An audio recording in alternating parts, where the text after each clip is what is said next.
आज की कहानी जापानी मिथक लोक कथाओं से है, तो चलिए शुरू करते हैं। एक बार की बात है, पहाड़ों के बीच बसे एक छोटे से गांव में ताकेतोरी नाम का एक बुजुर्ग बांस काटने वाला रहता था। ताकेतोरी अपने कोमल हृदय और कुशल हाथों के लिए पूरे गांव में जाना जाता था। हर दिन वह बांस के जंगल में बांस काटने के लिए जाता था, जिससे वह फिर सुंदर टोकरियां और अन्य वस्तुएं बनाता था। वह अपनी पत्नी कागुया के साथ शांतिपूर्ण जीवन बिताता था, लेकिन उनकी कोई संतान नहीं थी और यही उनका एकमात्र दुख था। एक सुबह जब ताकेतोरी बांस के जंगल में घूम रहा था, उसने एक अजीब चमकता हुआ बांस का डंठल देखा। रोशनी धीमी थी, फिर भी वह सुबह के सूरज में तारे की तरह चमक रही थी। उत्सुकता से ताकेतोरी चमकते बांस के पास पहुंचा और उसे काटने का फैसला किया। जैसे ही उसने डंठल को काटा, वह अंदर एक छोटी सुंदर लड़की को देखकर आश्चर्यचकित रह गया, जो सिर्फ उसके अंगूठे जितनी थी। छोटी लड़की ने बेहतरीन रेशमी कपड़े पहने हुए थे और उसकी त्वचा चांदनी की तरह सफेद थी। उसने ताकेतोरी की ओर उज्ज्वल, बुद्धिमान आंखों से देखा। आश्चर्य से ताकेतोरी ने धीरे से उस छोटी लड़की को बांस के डंठल से उठाया और उसे अपनी पत्नी के पास घर ले आया। बुजुर्ग दंपत्ति, जो इतने सालों से एक बच्चे की चाहत रखते थे, बहुत खुश थे। उन्होंने लड़की का नाम कागुया हिमे रखने का फैसला किया, जिसका अर्थ चमकती राजकुमारी है।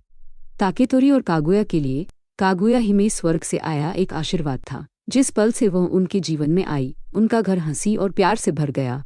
जैसे जैसे दिन बीतते गए, कुछ असाधारण घटित हुआ। कागुया हिमे तेजी से बड़ी होने लगी। कुछ ही महीनों में वह एक छोटी बच्ची से एक सुंदर युवा महिला में बदल गई थी, जो सुंदरता और आकर्षण से भरपूर थी। कागुया हिमे न केवल सुंदर थी, बल्कि अपनी उम्र से कहीं अधिक दयालु और बुद्धिमान भी थी। ग्रामीणों को जल्द ही उसकी सुंदरता के बारे में पता चला और वे उसे स्वर्ग की राजकुमारी के रूप में बोलने लगे। उसके आकर्षण और सुंदरता की खबरें दूर दूर तक फैल गईं, यहाँ तक कि सबसे दूर के देशों तक भी पहुंच गए। देश भर से कई रईस और राजकुमार उसके विवाह के लिए हाथ मांगने के लिए गांव आए। कई दावेदारों के बावजूद कागुया हिमे ने शादी में कोई दिलचस्पी नहीं दिखाई। वह अपनी स्वतंत्रता को महत्व देती थी और अपने प्यारे माता पिता ताकेतोरी और कागुया के साथ रहना चाहती थी। हालांकि दावेदार दृढ़ थे और उत्तर के रूप में ना नहीं लेते थे। उनकी भावनाओं को ठेस पहुंचाने से बचने के लिए कागुया हिमे ने उनमें से प्रत्येक को एक असंभव काम देने का फैसला किया और उस व्यक्ति से शादी करने का वादा किया जो इसे पूरा कर सकता है।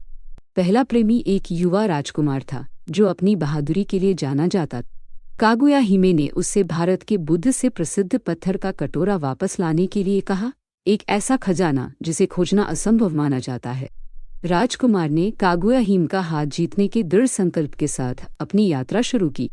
हालांकि महीनों की खोज के बाद उसे एहसास हुआ कि यह काम असंभव था और वह खाली हाथ लौट आया और बहुत निराश हुआ।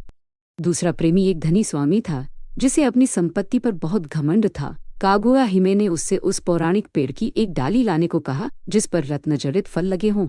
स्वामी ने उसकी खोज में कोई कसर नहीं छोड़ी, जहाज और आदमी समुद्र पार भेजे। अंत में वह कागुया हिमे को धोखा देने की आशा से नकली रत्नों से सजी एक नकली डाली लेकर लौटा। लेकिन बुद्धिमान और समझदार कागुया हिमे ने चाल को समझ लिया और उसके प्रस्ताव को मना कर दिया। तीसरा प्रेमी एक विद्वान था, जो प्राचीन ग्रंथों के अपने ज्ञान के लिए जाना जाता था। कागुया हिमे ने उसे आग के चूहे से बना कपड़ा ढूंढने के लिए कहा, एक पौराणिक कपड़ा जिसे आग से नहीं जलाया जा सकता था। विद्वान ने अनगिनत ग्रंथ और पांडुलिपियों की खोज की, लेकिन ऐसा कोई सुराग नहीं मिला कि ऐसा कपड़ा कहाँ मौजूद हो सकता है। अंत में वह भी असफल हो गया और उसे अपनी खोज छोड़नी पड़ी। अपने सभी चाहने वालों के उसकी चुनौतियों का सामना करने में विफल रहने के कारण कागुया हिमे खुश और संतुष्ट होकर अपने माता पिता के साथ घर पर रहे। हालांकि जैसे जैसे साल बीतते गए, कागुया हिमे को अपने दिल में गहरी उदासी महसूस होने लगी। वह काफी देर तक चंद्रमा को देखती रहती। ताकेतोरी और कागुया ने अपनी बेटी में बदलाव देखा और चिंतित हो गए। एक रात जब वे तारों से भरे आकाश के नीचे एक साथ बैठे थे, कागुया हिमे ने अंततः सच्चाई का खुलासा किया। उसने उन्हें बताया कि वह इस दुनिया की नहीं, बल्कि चंद्रमा साम्राज्य की एक प्राणी है। कई साल पहले उसे उसके द्वारा किए गए एक अपराध की सजा के रूप में पृथ्वी पर भेजा गया था, लेकिन अब पृथ्वी पर उसका समय समाप्त हो रहा था और उससे जल्द ही अपने असली घर लौटना होगा। अपनी प्यारी बेटी को खोने के विचार से ताकेतोरी और कागुया का दिल टूट गया था। उन्होंने कागुया हिमे से रुकने की विनती की, लेकिन उसने समझाया कि उसके पास कोई विकल्प नहीं है। जैसे जैसे उसके जाने का दिन नजदीक आता गया, कागुया हिमे ने हर पल को संजोते हुए अपने माता पिता के साथ अपना समय बिताया। गांव वाले जो उससे प्यार करने लगे थे, उसके चले जाने की खबर से दुखी भी हुए। वे चमकती राजकुमारी की आखिरी झलक पाने की उम्मीद में उसके घर के बाहर जमा हुए। पूर्णिमा की रात को आकाश में तेज रोशनी भर गई। बादलों से बना एक रथ चंद्रमा के साम्राज्य से दिव्य प्राणियों को लेकर स्वर्ग से उतरा। प्राणी सुंदर और अलौकिक थे। उनकी उपस्थिति हवा में विस्मय और श्रद्धा की भावना भर रही थी। कागुया हिमे अपने बेहतरीन कपड़े पहनकर अपने भाग्य का सामना करने के लिए अपने घर से बाहर निकली।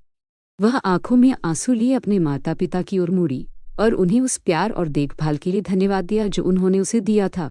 उसने आखिरी बार उन्हें गले लगाया और वादा किया कि वो हमेशा स्वर्ग से उन पर नजर रखेगी। भारी मन से कागुया हिमे ने रथ में कदम रखा और दिव्य प्राणी वापस चंद्रमा साम्राज्य की ओर चढ़ने लगे।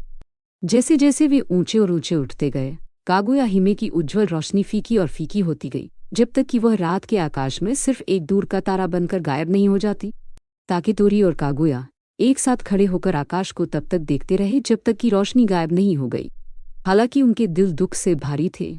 वे जानते थे कि कागुया हिमे अपने असली घर लौट रही।